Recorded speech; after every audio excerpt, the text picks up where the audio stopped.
मुंबई के एक हॉस्पिटल में लगभग 14 साल की एक लड़की एडमिट है। उस लड़की के इलाज के लिए लेडीज़ डॉक्टर और लड़की से पूछताछ करनी है तो अंदर सिर्फ लेडीज़ पुलिस अधिकारी ही जाएगी और साफ सफाई करनी हो तो कोई लेडीज़ सफाई कर्मी ही अंदर जाएगी। यूँ कहें कि उस लड़की के हर काम के लिए केवल और केवल महिलाओं को ही रखा गया है। दरअसल वह लड़की पुरुष नाम से इतना डरी हुई है कि पुरुष नाम आते ही लड़की की सांसें जोर-जोर से चलने लगती हैं। उसे देखने पर लगता है कि वो अब मर जाएगी। 11 सितंबर लगभग 5 बजे शाम तक वो लड़की ज़िंदगी की जंग लड़ रही थी। लेकिन अब सवाल यह है कि आखिर हॉस्पिटल में भर्ती उस 14 साल की लड़की को पुरुष नाम से इतनी नफ़रत क्यों है?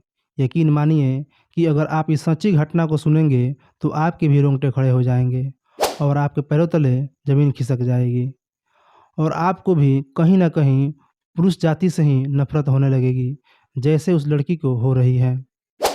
यह घटना महाराष्ट्र के पुणे शहर की बनवारी थाना की है। इसी थाना क्षेत्र की रहने वाली एक लड़की जिसकी उम्र लगभग 14 साल की है और उसके माता और पिता किसी नर्सरी में नौकरी करते हैं। पेड़ पौधे की रखवालियाँ किया करते हैं। 31 अगस्त रात को लगभग 10 बजे ये लड़की अपने एक दोस्त से मिलने के लिए पुणे रेलवे स्टेशन पर पहुंच जाती हैं और वहां जाकर उस लड़के का इंतज़ार करने लगती हैं। इंतज़ार करते करते रात का 11 बज जाता है, लेकिन इस लड़की का दोस्त नहीं आता है, जिसे लेकर वो लड़की बहुत ही ज़्यादा परेशान होने लगती है और फिर रोने लगती हैं। तभी अचानक उस लड़की पर एक ऑटो वाले की नज़र पड़ती है। फिर वह ऑटो वाला उस लड़की के पास जाता है और पूछता है, तुम क्यों रो रही हो और तुम इतना परेशान क्यों हो? क्या मैं तुम्हारी कोई मदद कर सकता हूँ? तो क्योंकि रात का समय था और लड़की बहुत ही ज़्यादा परेशान थी और उस लड़की को एक सहारे की ज़रूरत भी थी। लड़की को लगा कि शायद यह 30 साल का जो आदमी है वह उसकी मदद कर सकता है। इसलिए वो लड़की अपनी सारी बातें उस ऑटो वालों को बता देती है। वो लड़की ऑटो वाले से कहती है कि मैं अपने घर वाले के बिना मर्जी के यहाँ रेलवे स्टेशन पर अपने दोस्त से मिलने के लिए आई थी। दोस्त नहीं आया इसलिए वह इतना परेशान है। इतना सब सुनने के बाद वह ऑटो वाला वहाँ से चला जाता है और ठीक 10 मिनट के बाद फिर वापस लौट कर आता है और अपने साथ पानी की एक बोतल भी लेकर आता है और वो लड़की से कहता है कि तुम जिसका इंतज़ार कर रही हो, दरअसल वो लड़का बाहर खड़ा है और वह यहाँ आना नहीं चाहता है क्योंकि बहुत ज़्यादा शर्मिंदा है लेट हो जाने की वजह से। इसलिए तुम मेरे साथ चलो, मैं तुम्हें उसके पास छोड़ दूँगा।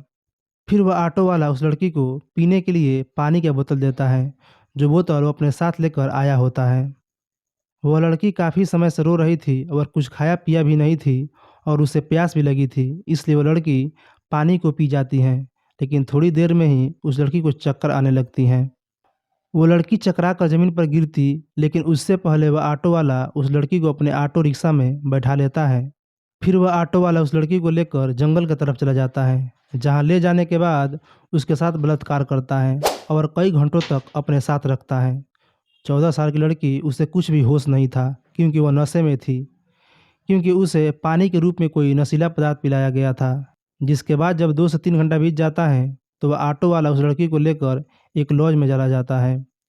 जब वह उस लड़की को लेकर जिस लॉज में जाता है तो वहाँ पहले से ही कुछ 12 लड़के इंतजार कर रहे थे।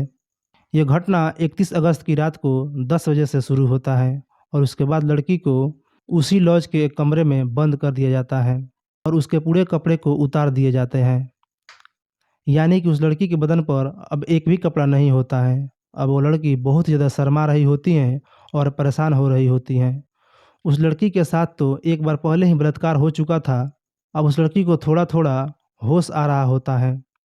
तब तक वह 12 लड़के बारी-बारी से उस लड़की के साथ रेप कर चुके होते हैं। फिर दिन निकल आता है और दिन भर उस कमरे में लड़की के साथ यही काम चलता रहता है। एक के बाद एक लड़का आता रहता है और यही सिलसिला लगातार चलता रहता है और यहाँ तक कि फिर से शाम हो जाती है।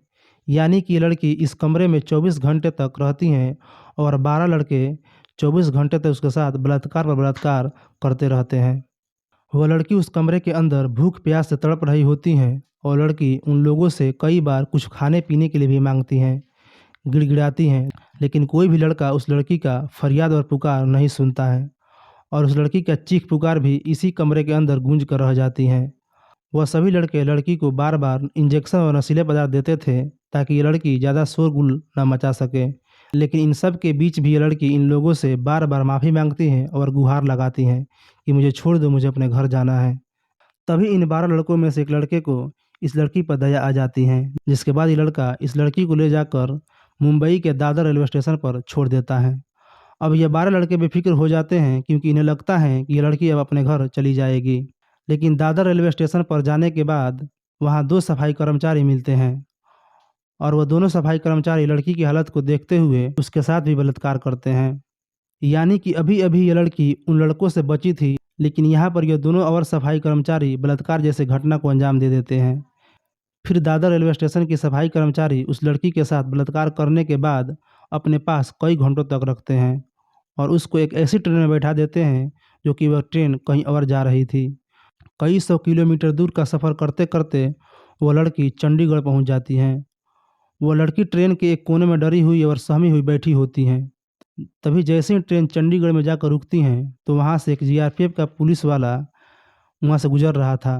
तभी अचानक वो लड़की को ऐसी हालत में देखकर वह समझ जाता है कि लड़की के साथ कुछ न कुछ तो ज़रूर गड़बड़ है।